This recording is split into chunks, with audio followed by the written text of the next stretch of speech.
bring in the problem solving part to a greater proportion from next time.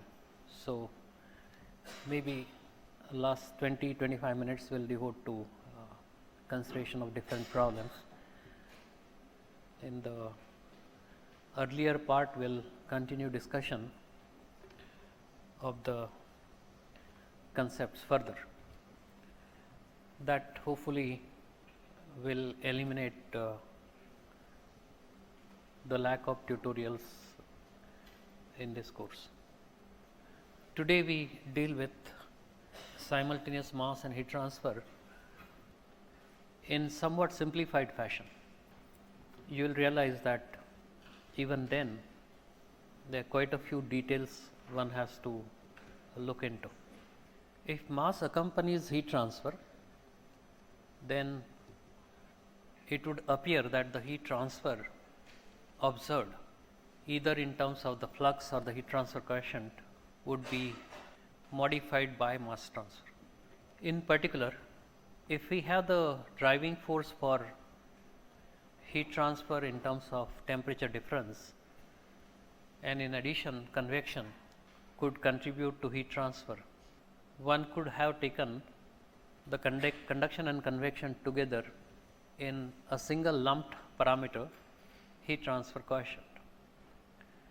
One could have defined the flux in terms of that heat transfer coefficient and temperature difference. But if mass is being transferred, and we will take a case of a binary system where a fluid flows past the solid surface, and it is a binary mixture of A and B, and at the interface the concentrations are different for both A and B, which would mean not just the difference in temperature exists between the bulk of the fluid and the interface, but also delta Ca and delta Cb respective concentration differences between the bulk and the interface. So, in principle the heat would be transferred by conduction and convection, and the species A and B would also be transferred from the bulk to the interface. Now, this interface could be either with solid or another liquid, and in that case, in the second case, latter case, the mass could be transferred across the interface into the other phase. So, conceptually, how would the mass transfer contribute to heat transfer? Take for instance, there is a fluid in contact with a liquid, and the species A and B reach the interface, become part of the interface, and then are transferred into the bulk of the other phase, say liquid. In which case, what enthalpic contributions could these species make? If they start from the bulk and reach the interface, which is at a lower temperature, let us say, then they would carry their enthalpic content from the bulk of the fluid to the interface. And at interface, upon reaching interface, if A and become part of the interfacial region, what might happen? We can question that. One, there may be phase change. If for example A and B are in a gas phase, the other phase which has an interface with this fluid or the gas phase is the liquid, then A and B will become first part of the liquid, which will mean they would probably condense. So, they not only bring the enthalpic content because of difference in temperature, because they would condense at the surface, there would be the latent heat of condensation released at the interface. In addition to that, there might be heat of solution. Just because A and B dissolve into the liquid, there might be heat of solution. So, those could be possible components of the heat transfer happening through the means of mass transfer. A and B come from higher temperature to a lower temperature interface, so they bring that part, and then there may be heat of solution, and then latent heat of phase change. Okay. If this is clear, and if we say that conduction and convection together in absence of mass transfer were to be described adequately by a single lumped parameter, which is heat transfer coefficient small h, then we should be able to describe the normal heat transfer through conduction and convection in terms of this heat transfer coefficient and difference in temperature. And then we will have to take on top of this the enthalpy contribution, latent heat, etc. So, towards this end, let us first set out to obtain the sensible heat flux, and we make one assumption. The heat transfer coefficient, which would be able to account for conduction and convection alone, we presume would not be modified in itself if mass transfer is accompanied. We might eventually, and that is the objective actually, obtain an effective heat transfer coefficient which incorporates the conduction convection component as one part, which is H, and the sensible heat transferred because of mass transfer, that on top of this, making a composite heat transfer coefficient or effective heat transfer coefficient, which would explain the effect of mass transfer on heat transfer. Okay. So, if this is all clear, we can look at this diagram. This is the interface. Let us say this is a liquid, this is a gas. There are two species A and B, and this mixture of A and B flows past the interface. The bulk of this A and B mixture is at temperature T1. Interface temperature is, let us say, lower than that, Ti. Bulk concentrations of A and B are Ca1 and Cb1. At interface, the concentrations are Cai and Cbi. So, under the influence of this temperature difference, accounting for the fluid motion, we could write flux in terms of heat transfer coefficient, and in terms of difference in concentration, we could write the mass flux of A and B together, then bring in the specific heat and difference of temperature to account for the sensible heat transferred by the transport of A and B from the bulk to the interface. Okay. And we would do it with the simplifying assumption that the film theory is adequate in describing heat transfer and mass transfer. If you remember, while we quickly abandoned film theory, we had observed that in analysis of heat and mass transfer it is fairly useful. So, we are coming to that point. We are invoking the assumption that the heat transfer and mass transfer are jointly happening and they can be adequately described by a film model. So, we say the film thickness is now Zf, say Z equal to 0, we start from bulk of fluid, Zf is at the interface. Across this film, we have this temperature difference, we will have corresponding concentration differences, and now we will try to describe the total sensible heat flux brought from the matter moving from any location up to this interface plus the corresponding temperature difference accounting for conduction and convection together. Okay. So, first to account for the movement of A and B, we could make use of this slightly modified form of the generalized mass transfer equation.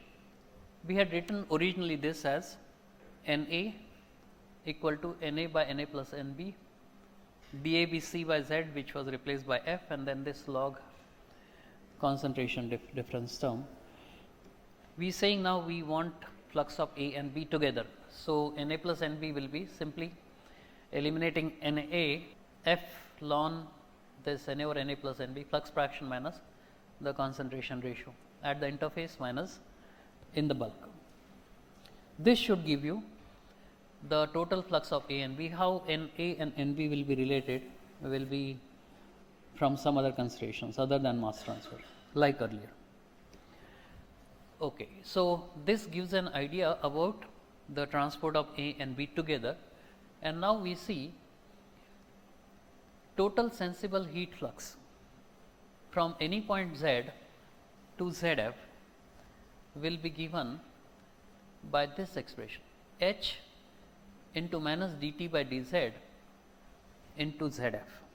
This is the flux, this derivative times Zf, that will give you the delta T existing. H accounts for conduction and convection together, right. So, the ordinary heat flux will be accounted for by this expression, and the sensible heat flux due to movement of matter A and B will be given by a term like this, Na Ma Cpa plus Nb Mb Cpb times T minus Ti, where T is a local concentration at any Z. So, the matter is moving from Z to Zf. Ma and Mb are molecular weights. So, we have the masses, specific heats and delta T's. You are with me up to here? Okay. I would ask you to jot down this equation. I want you to work with me now. Not just passively look at the equations, verify. Film theory automatically means steady state. We are working with the assumption of steady state. So, this is the balance which accounts for transfer of heat through conduction, convection and as sensible heat, and it is local in the sense that this temperature T is at certain Z. We want to, if we want the overall picture, we should separate the variables and integrate between Z equal to 0 to Z equal to Zf, where the temperature will vary from T1 to Ti. So, we could separate the variables and then integrate. So, if you are integrating from 0 to Zf, temperature is varying from T1 to Ti, we have dt divided by Qs minus this whole thing, and that will be equal to dz by h Zf integral, dz by h Zf integral with a minus, which is already there. Okay. If you agree with this, then stop looking at the slides, continue the integration and obtain the final result, and that final result should be a certain parenthesis, which is the quotient, multiplied by the temperature difference T1 minus Ti, and that parenthesis should represent the effective or observed heat transfer coefficient, including the effect of mass transfer. Got it? So, just complete the integral and then obtain Qs flux as this observed heat transfer coefficient, structure of which I want you to find for yourself, into the delta T, which is T1 minus Ti. This should not take long, half a minute. At steady state, this is constant, this is constant, H, Zf are constant. We took this sign to reverse the limits. Those are the next few steps, you can check. This can be written as 1 minus this term. You can transpose this and then finally write Qs. That is the delta T, bulk minus interface temperature, and this is the observed heat transfer coefficient modified by mass transfer. If mass transfer is in the direction of heat transfer, we would find that the heat transfer coefficient increases as the fluxes A and NB increase. That is NA Cpa plus NB Mb Cpb less than 0, and the other way around. So, if the heat transfer and mass transfer are occurring in the same way, in the same direction, then sensible heat is the added contribution from mass transfer in the same direction. So, heat transfer coefficient increases. If it were the reverse case, say for instance, the interface were between the gas mixture, dry gas mixture, hot dry gas mixture in contact with liquid like water, then possibly the vapors might move in opposite direction upon evaporation. Okay. But that would come from the phase change. If we want the total heat transfer flux, we should, in addition to Qs, have the molar evolution or absorption of heat, accounting for phase change, heat of solution, everything. So, total heat transfer flux should be Qs plus the contributions coming from A and B undergoing dissolution and phase change. So, lambda A and lambda B and B will be the total heat evolved or absorbed when A and B become part of the interface and undergo phase change. Heat of solution and latent heat taken into account. So, Qt will be equal to Qs plus lambda A and A plus lambda B and B. If we had multi-component mixture, more than 2 components, we should have replaced Na Ma Cpb plus Nb Mb Cpb by this summation Ni Mi Cpi, all the terms together. We can use this under the assumption also of Nb equal to 0. Sometimes we might have a very specific situation, that is, whatever sensible heat is brought by the species A, B, etc. to the surface, it might be balanced by the heat absorbed or evolved, in which case we may have no net heat being transferred to the other phase. You can think of this rough sketch. You have liquid, you have gas or vapor.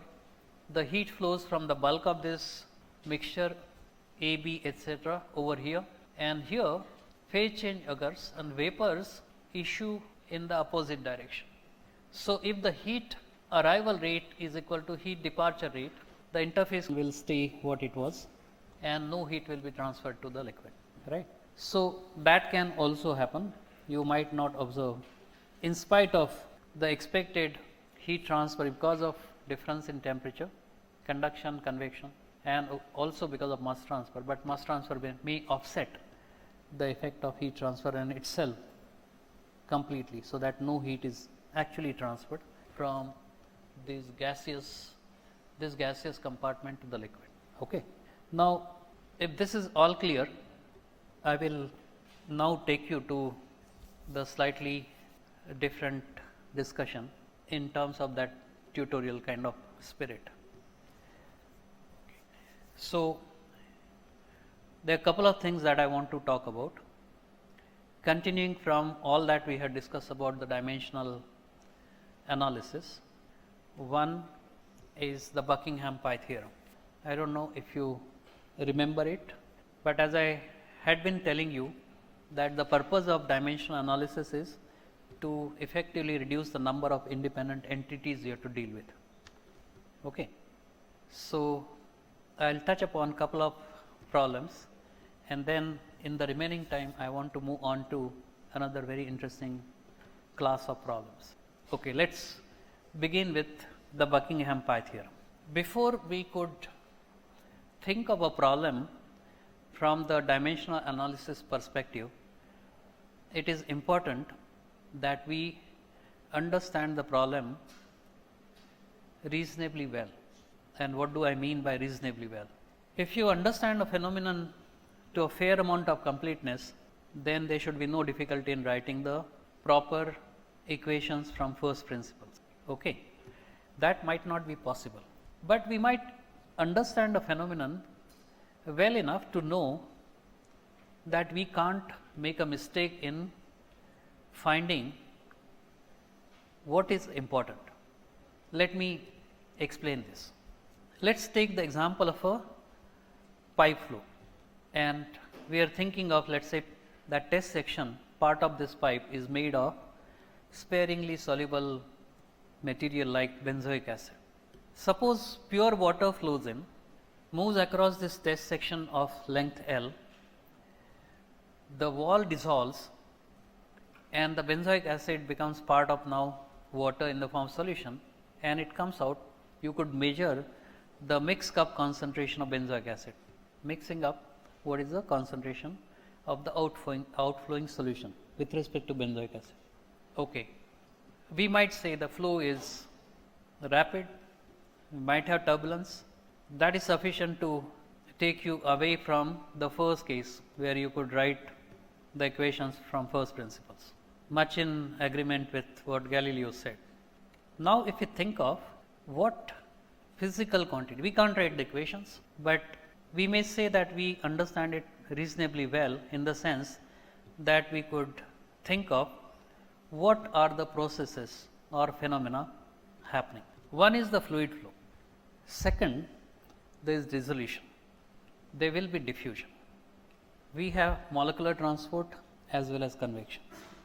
Let's take one more restriction for simplicity in the first step. This tube is horizontal. The tube diameter is not very large. Now we could go about writing all the variables and parameters which might describe this problem quantitatively, even if we can't write the equations. Okay, so we don't understand it perfectly, but we know that okay, these are the quantities which must come into picture. So think of it. Think of the flow first, and let's construct what we call relevance list. Relevance list is, you can look at it as a set of parameters and variables which will impact the phenomena. So here we might be interested actually in the average mass transfer coefficient you would have for the benzoic acid which is dissolving and diffusing and being convected all together. Okay.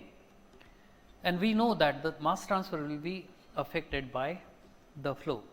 So we could go about writing all the quantities, parameters and variables which will expectedly and in effect influence the mass transfer coefficient. Mass transfer is influenced by flow. So in this relevance list or the set of parameters and variables, let me ask you to start naming what matters. Let us construct the relevance list. You get my question? Maybe I should write on the board.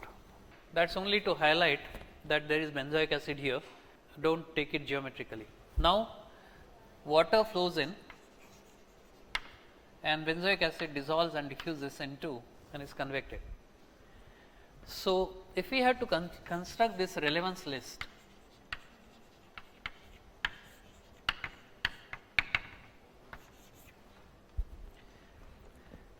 try naming all the parameters and variables which will influence, in your opinion, mass transfer coefficient one by one.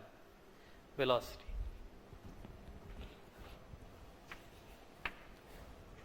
U is velocity, diffusion coefficient,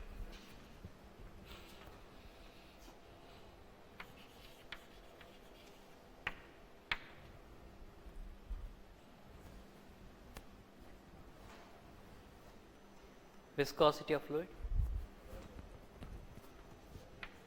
Let us say mu is the viscosity of fluid.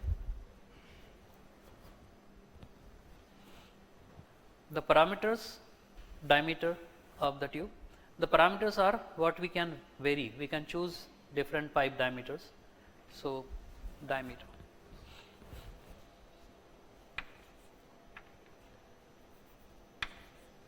D. And if I am generalizing, this could be any solid, this could be any liquid. Water is a standard starting point. You could have more viscous, less viscous liquids. So viscosity will take care of that. If you change the liquid, viscosity will change. What else? Density will change.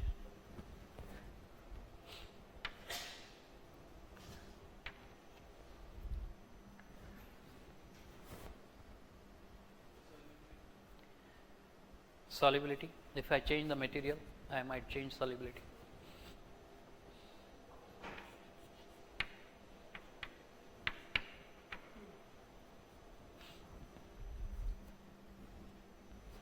Anything else? Speak loud. Temperature difference. Let's see. In principle, we could change that. If it is an isothermal case, we might close this set. And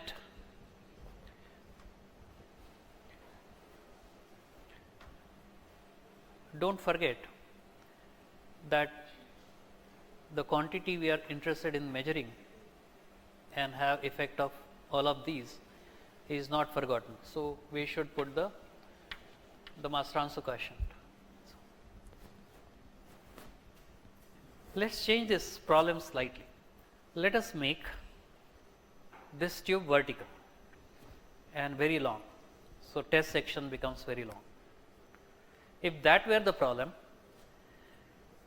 would this still be a complete relevance list or something else you think will come into picture? Geometric parameter length. So, what you are saying is maybe L. Anything else? If the tube is very long, significant amount of dissolution happens and the composition changes a lot, then possibly something else might have to come into picture. Now, I will tell you something in a finer humor. It turns out that when you are constructing the relevance list, and not only your class, it is fairly universal. For some reason, one parameter is notorious, and that is the acceleration due to gravity. People add it where it does not have to, it has no business, and people take it, people omit it like you did where it matters. Okay. So, be careful about acceleration due to gravity. It could be. You heard of free convection? So, if your tube is long, forced convection is obviously there because flow is there, but if you have delta rho, which is significant, it can lead to free convection contribution. That is the entity. Even when you thought that the flow through a pipe, like Galileo said, that I can describe the motion of heavenly bodies, but I can't describe what happens, the flow of water before my very eyes. Same thing. So, something as simple as flow through a pipe, you thought you understood well, but when it came to the criterion of constructing the complete relevance list, you could miss out acceleration due to gravity. Okay. So, this is to give you overall picture about relevance list. So, you compile the relevance list, and for the physical phenomenon, let us say we have q quantities, small q quantities, small q is the number of quantities involved in the problem. Okay. And if these q quantities are expressed in terms of u independent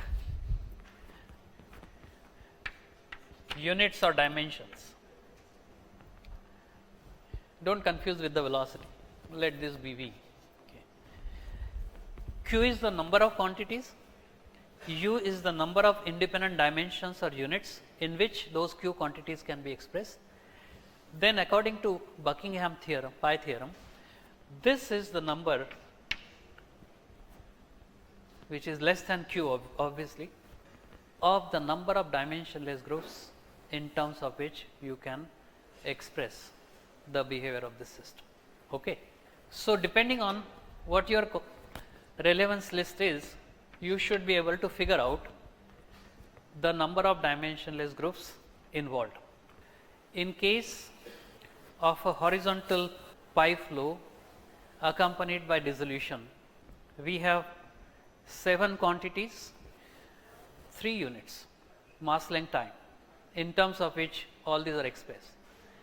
So, that means we should have 3 dimensionless group, 4 dimensionless group in case of acceleration due to gravity come into picture, and 3 dimensionless groups in case we have no gravity coming to picture. So, the dimensionless groups which become pertinent are Sherwood number, Reynolds number and Schmidt number on one hand, and on the other hand, in case of pipe flow we have Grashof number.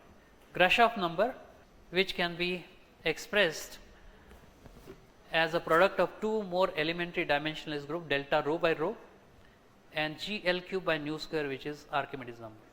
So, if it is mass transfer, then delta rho by rho into GL cube by nu square, that is your Grashof number for mass transfer, and beta delta T GL cube by nu square in case of heat transfer. Okay. So, you can use the Buckingham pi theorem in order to arrive at the number of dimensionless groups you seek. Okay. The other problem which I wanted to talk about today, get started, is yet another class of problems. So far we have spoken about unsteady state problems, we have talked of steady state problems. Then we have spoken about pseudo steady state problems, where say for instance that liquid which is evaporating slowly. So, diffusional path length does not change very rapidly. Okay. We have other problems too. On one hand, we might think of the initial value problems and boundary value problems, and generally these are the kinds of problems you come across where the boundaries are fixed. But then there are well known cases, especially involving phase changes, like for example melting of an ice slab or ablation of a solid propellant used to launch a rocket. Those are the problems where say the ice slab thickness may change with time. The thickness of this solid propellant would change with time. Those problems in which one or both boundaries move, they are a unique class of problems and they have to be looked at separately. This was recognized almost 200 years back by Stephan, and all those problems where there is a moving boundary are known as Stephan's problem in general.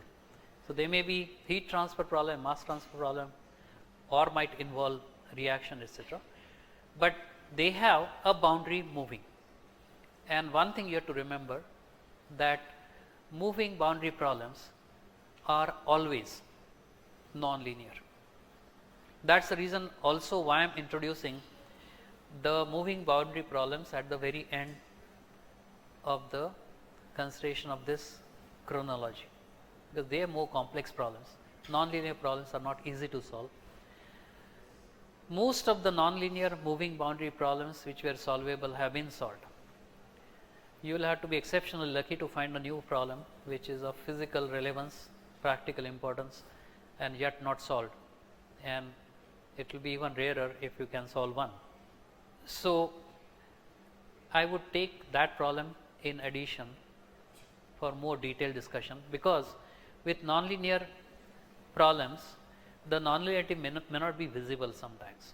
In case of the moving boundary problem, as we will see, there is no apparent nonlinearity at the surface of it, but it will become manifest if we make some transformations. It is possible to see that. And then solution strategies are very specific. So, there certain amount of knowledge or insight that we gained here in the form of similar transformation might be of help, and that is what I want to do in one of the problems that we will solve next time. What we will do is, we will take up a problem which is related to acid base reaction. We will consider the reaction of acid and base, and we will see how the zone containing one of the species, either acid or base, how that zone will expand or shrink. And our objective will be to find quantitatively not just the motion of that front, but also the concentration profiles. And one of the simpler, not so simple problems is something we will take up next time. We will talk about.